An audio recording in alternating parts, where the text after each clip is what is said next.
दबंगों को बाहर करना है और लौंडों को लाना इंशाल्लाह।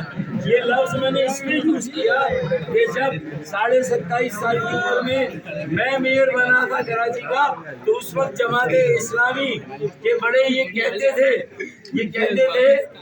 जमात इस्लामी कह रहे लौंडे हैं, 2 महीने में इनको फारिग कर देंगे। खुदा की कसम उस वक्त से जो लौंडों ने जमात इस्लामी को फारिग किया, तो आज तक दोबारा मेयरशिप जमात इस्लामी को नहीं की।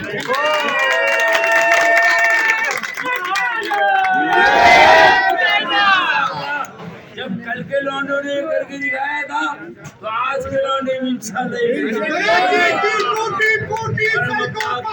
जमातियों को कुछ यूं रखना, मेरे साथ रखना।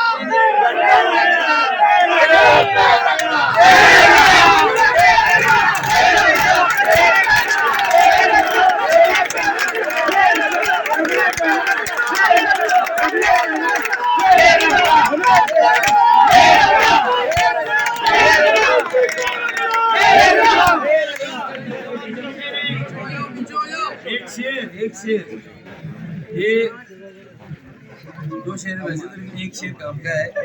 क्या हम अपने तेवर, हमने 2 साल पहले कहा था मर्जर जब हुआ था, हम अपने तेवर वक्ताने पर आजमाएंगे। शहर तुम खरीद लो, हुकूमत हम चाहेंगे।